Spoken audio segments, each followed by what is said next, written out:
ao tentar encontrar soluções para satisfazê-los. Portanto, uma autopreocupação míope leva o negociador a desenvolver apenas posições, argumentos e soluções que atendam a apenas um dos lados. Prescrição. Assim, para inventar opções criativas, você precisará 1. Separar o ato de inventar opções do ato de julgá-las. 2. Aumentar o número de opções disponíveis, em vez de buscar uma resposta única. 3. Buscar ganhos mútuos. E 4. Inventar maneiras de tornar as decisões deles fáceis. Cada um desses pontos é discutido a seguir. Separe invenção e decisão. Como o julgamento obstrui a imaginação, separe o ato criativo e o exercício da crítica. Separe o processo de imaginar possíveis decisões do processo de sua seleção. Primeiro, invente, depois, decida. Como negociador, você irá, por necessidade, desenvolver muitas invenções por conta própria. Não é fácil. Por definição, inventar novas ideias exige que você pense sobre coisas que ainda não estão na sua cabeça. Você deve, portanto, considerar a possibilidade de organizar uma sessão de brainstorming com alguns colegas ou amigos. Esse procedimento poderá, efetivamente, separar a invenção da decisão. Uma sessão de brainstorming é concebida para produzir o máximo de ideias possível para resolver um problema. A regra de ouro é adiar qualquer crítica ou avaliação das ideias. O grupo simplesmente inventa ideias sem parar para considerar se elas são boas ou más, realistas ou irrealistas. Com a remoção dessas inibições, uma ideia deve estimular outra, como fogos de artifício explodindo em sequência. Durante o brainstorming, as pessoas não precisam ter medo de parecer idiotas, uma vez que ideias desvairadas são explicitamente encorajadas. Na ausência do outro lado, os negociadores não precisam se preocupar em revelar informações confidenciais ou em ter uma ideia incipiente interpretada como um comprometimento sério. Não existe uma regra para uma sessão de brainstorming. Assim, você deve moldá-la de acordo com suas necessidades e recursos disponíveis. Ao fazê-lo, talvez considere útil adotar as seguintes diretrizes. Antes do brainstorming, 1. Defina o seu propósito. Pense sobre o resultado que você gostaria de obter com a sessão. 2. Selecione poucos participantes. O grupo deve normalmente ser grande o suficiente para propiciar uma troca estimulante, mas pequeno o suficiente para incentivar a participação individual e a troca livre de ideias, talvez entre 5 e 8 pessoas.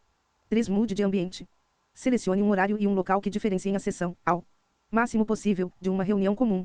Quanto mais a sessão de brainstorming parecer diferente, maior facilidade terão seus participantes de obstruir os julgamentos. 4. Crie uma atmosfera informal. O que é preciso para que você e os outros relaxem? Talvez sair para beber alguma coisa, reunir-se em um balneário, com uma bela vista. Usar roupas mais informais durante uma reunião ou chamar um ao outro pelos apelidos. 5. Escolha um facilitador. Algum participante precisa fazer o papel de facilitador para manter o rumo da reunião, permitir que todos falem, reforçar as regras e estimular a discussão fazendo perguntas. Durante o brainstorming, faça com que os participantes se sentem lado a lado e de frente para o problema. O físico reforça o psicológico. Sentar-se fisicamente lado a lado poderá reforçar a atitude mental de atacar um problema comum de forma conjunta. Quando sentadas face a face, as pessoas tendem a dar respostas pessoais e se engajar em diálogos ou discussões. Sentadas lado a lado, em um semicírculo, de frente para uma tela ou um quadro, as pessoas tendem a responder ao problema ali descrito. 2. Deixe claras as regras básicas, principalmente a de não fazer críticas. Se nem todos os participantes se conhecerem, a reunião deve começar com todos se apresentando. Em seguida, as regras devem ser esclarecidas. Qualquer tipo de crítica negativa deve ser proibido. Uma sessão de invenções conjuntas produz novas ideias porque cada um de nós inventa somente dentro dos limites estabelecidos por nossos pressupostos de trabalho. Se ideias forem derrubadas quando não forem do gosto de todos os participantes, o objetivo implícito se tornará apresentar uma ideia a respeito da qual ninguém irá se opor. Se, por outro lado, ideias desvairadas forem incentivadas, mesmo as que parecerem mais absurdas, o grupo poderá extrair delas outras opções. Aí, sim, possíveis e que ninguém anteriormente havia considerado. Outras regras de ouro que talvez você deseje adotar são tornar a sessão off the record, isto é, não registrá-la oficialmente, e evitar atribuir a paternidade das ideias a qualquer participante. 3. Faça o brainstorming. Uma vez que o propósito da reunião esteja claro, deixe a imaginação voar. Tente compilar uma lista longa de ideias, abordando o assunto de todos os ângulos imagináveis. 4. Registre as ideias à vista de todos. Registrar as ideias em um quadro dará ao grupo um senso tangível de conquista coletiva, reforçará regras de proibição de críticas, reduzirá a tendência a repetições, e ajudará a estimular novas ideias. Após o brainstorming, destaque as ideias mais promissoras. Após o brainstorming, relaxe a regra de proibição de críticas para começar a separar as ideias mais promissoras. Ainda não é hora de decidir. Por enquanto, apenas destaque as ideias que mereçam algum tipo de desenvolvimento. Destaque as ideias que os membros do grupo elegerem como melhores. 2. Invente aperfeiçoamentos para ideias promissoras. Pegue uma ideia promissora e invente maneiras de torná-la melhor e mais realista, além de procurar um modo de Viabilizá-la. A tarefa neste estágio é tornar a ideia o mais atraente possível.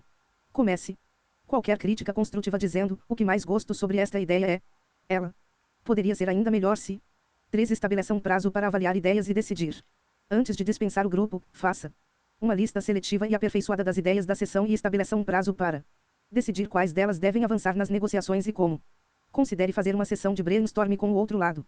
Embora seja uma tarefa mais difícil do que fazer brainstorm com o seu próprio lado, uma sessão semelhante com o outro lado também pode ser extremamente proveitosa. É mais difícil porque, apesar das regras, o risco de dizer algo que possa prejudicar seus interesses é maior. Você poderá, sem querer, revelar alguma informação confidencial, ou levar o outro lado a entender como oferta alguma opção que você invente.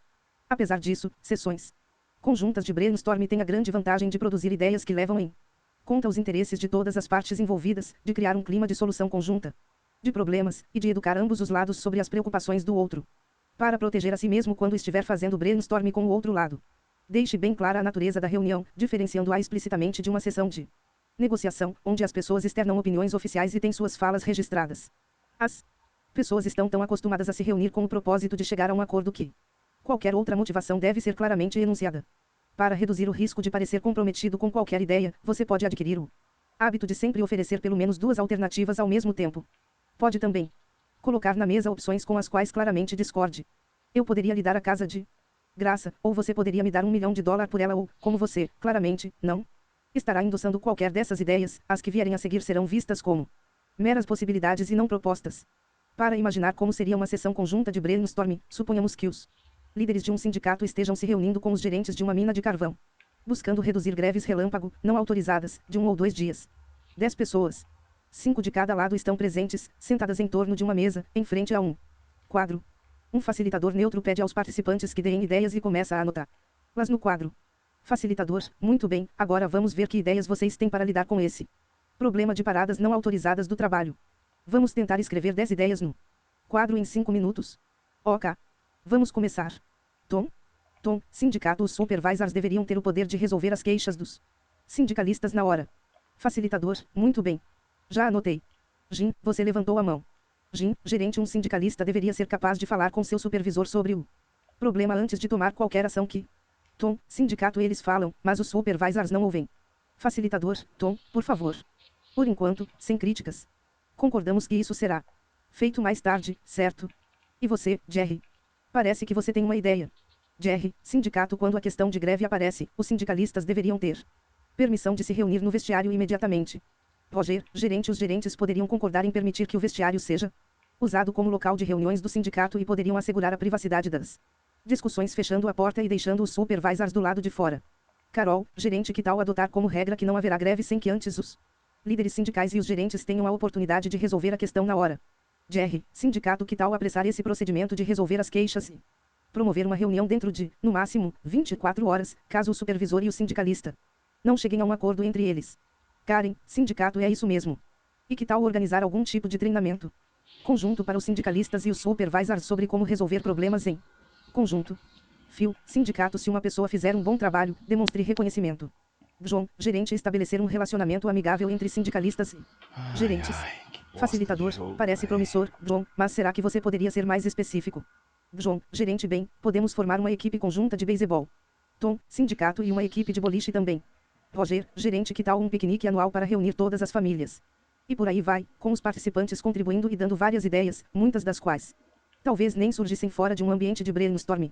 E algumas poderão se mostrar eficazes para reduzir as greves não autorizadas. O investimento em tempo de uma sessão conjunta de brainstorm talvez seja um dos mais produtivos de uma negociação. Contudo, promova você ou não um evento desse tipo, separar o ato de desenvolver opções do ato de decidir sobre elas é extremamente útil em qualquer negociação. Discutir opções é radicalmente diferente de tomar posições. Enquanto a posição de um lado pode entrar em conflito com a do outro, opções convidam a outras opções. A própria linguagem utilizada é distinta. Ela consiste em perguntas, não em assertivas, é aberta, não fechada. Uma opção é: que outra opção você pode sugerir, e se concordássemos com isso, e se fizermos isso desta outra maneira, como isso funcionaria, o que haveria de errado com isto? Invente antes de decidir. Amplie o número de suas opções.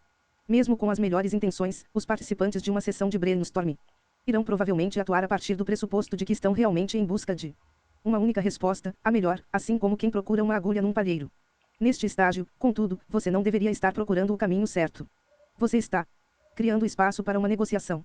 Isso só pode ser feito quando se dispõe de um elevado número de ideias marcadamente distintas, ideias sobre as quais você e o outro lado poderão desenvolver entendimentos e realizar opções de forma conjunta.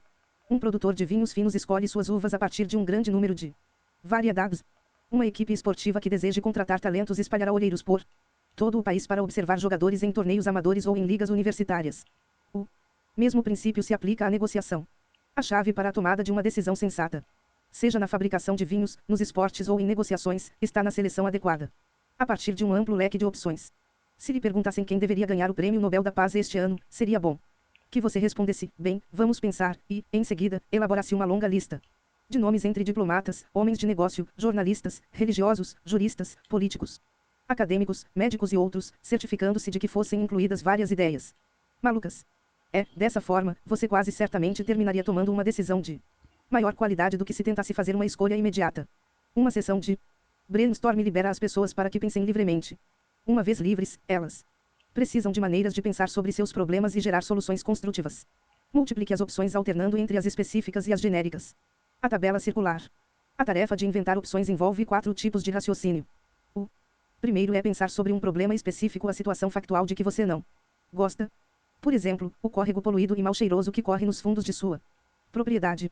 O segundo é a análise descritiva, o diagnóstico de uma situação existente. Em termos gerais, você deve organizar os problemas em categorias e tentar sugerir causas. As águas do córrego poderão conter vários resíduos químicos, ou não ter oxigênio. Você poderá desconfiar de várias indústrias rio acima. O terceiro tipo de raciocínio é considerar, mais uma vez em termos gerais, o que poderia ser feito. À luz do seu diagnóstico, você procura por prescrições que possam ser sugeridas pela teoria, como reduzir a emissão de efluentes químicos, minimizar os desvios de curso ou trazer água limpa de algum outro rio. A quarta e última forma de raciocínio é sugerir ações específicas e viáveis. Quem deve fazer o que amanhã para colocar em prática essas abordagens genéricas? Por exemplo, o órgão de governo que cuida do meio ambiente poderá exigir que a indústria rio acima reduza suas emissões de produtos químicos. A tabela circular mostrada abaixo ilustra esses 4 tipos de raciocínio e, como sugestão, os organiza em sequência. Se tudo correr bem, a ação específica inventada dessa forma, caso seja adotada, irá atacar o seu problema original. A tabela circular demonstra uma maneira fácil de usar uma boa ideia para gerar outra. Com uma boa ideia de ação à sua frente, você, ou um grupo que esteja fazendo brainstorming, poderá voltar à sua origem e tentar identificar a abordagem geral da qual ela é meramente uma aplicação. Você poderá desenvolver outras ideias de ação que poderiam aplicar a mesma abordagem geral ao mundo real.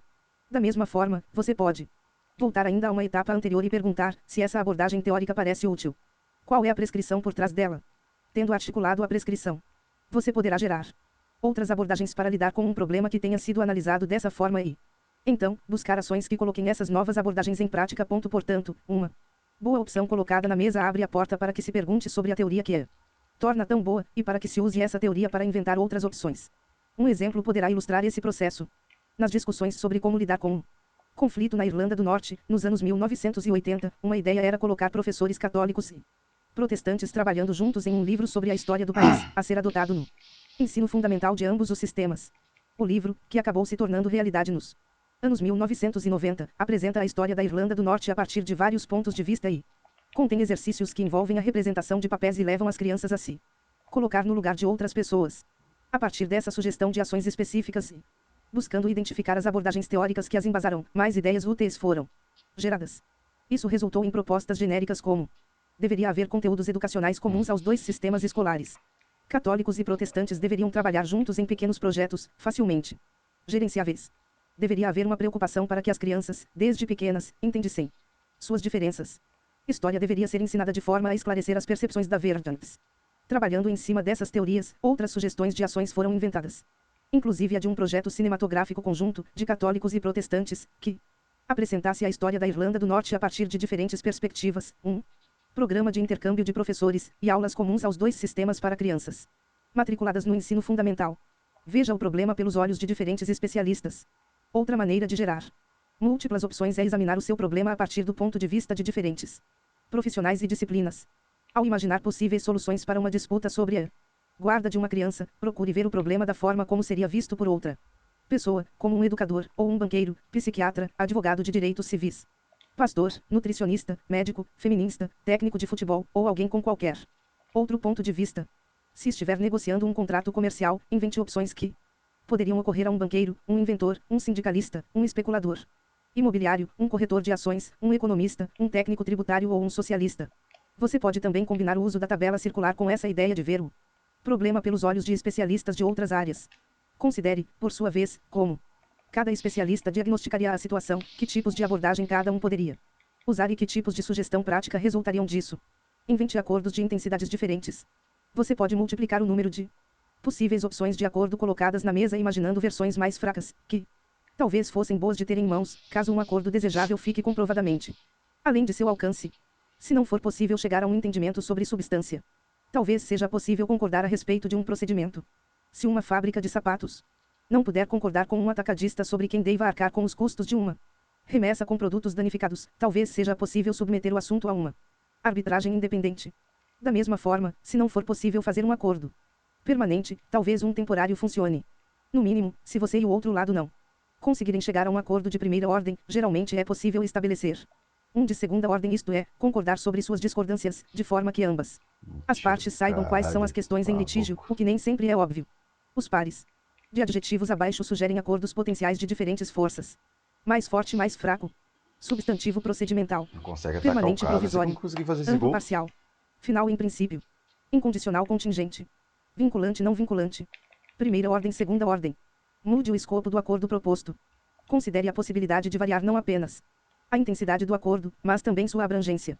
Você poderia, por exemplo, fracionar seu problema em unidades menores e talvez mais gerenciáveis.